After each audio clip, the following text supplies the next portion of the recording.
हमारे आदरणीय राष्ट्रपति जी ने विकसित भारत के संकल्प को अपने प्रवचन में विस्तार दिया है। आदरणीय राष्ट्रपति महोदया ने अहम विषय उठाए हैं। आदरणीय राष्ट्रपति जी ने हम सबका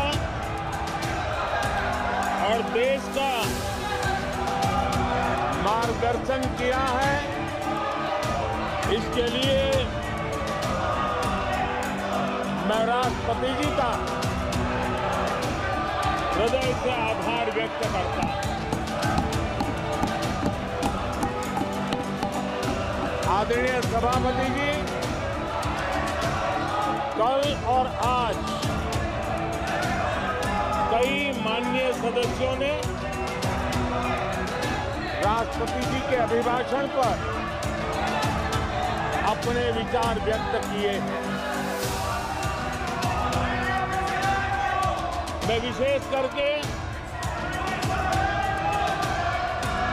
जो पहली बार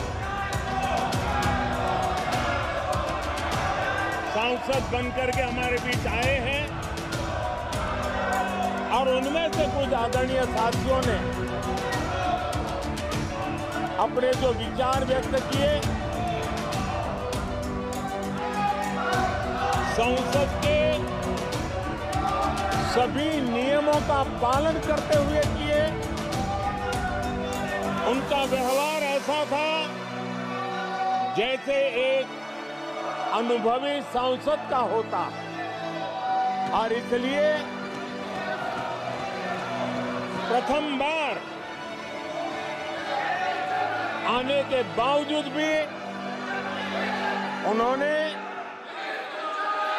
सदन की गरिमा को बढ़ाया है और उन्होंने अपने विचारों से इस डिबेट को और अधिक मूल्यवान बनाया है। आदरणीय सभापति जी,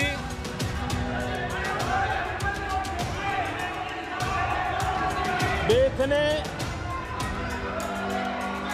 एक सफल चुनाव अभियान को पार करते हुए विश्व को दिखा दिया है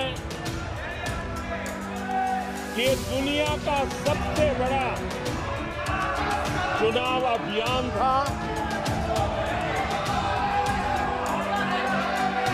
देश की जनता ने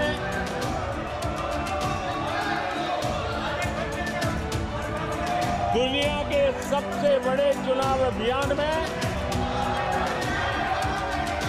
जनता ने हमें चुना है और आदरणीय सभापति जी, मैं कुछ लोगों की पीड़ा समझ सकता हूं कि लगातार झूठ चलाने के बावजूद भी उनका घोर पराजय हुआ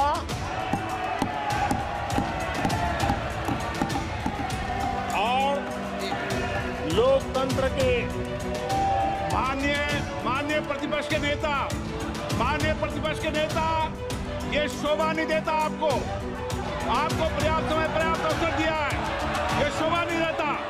आप सदन में डायरेक्शन दो। माननीय नेता जब बोल रहे हो, जब खड़े हो, ये शोभा नहीं देता आपके लिए। ये उचित नहीं है संसदीय परंपराओं के अनुसार।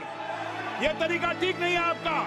नो, ये गलत तरीका है आपका और ये तरीका इस तरीके से नहीं चलेगा। बिल्कुल नो, गलत तरीका है। नो, ऐसे संसद के अंदर गरिमा बना के रखें। आप गरिमा को तोड़ना चाहते हैं। आप संसद मर्यादा पीछे नहीं करें। आपको गरिमा नहीं, सदन की डायरेक्शन देते हैं आप बेल में आने के लिए लोगों को। ये प्रतिपक्ष के नेता है आप। नो, गलत तरीका आपका।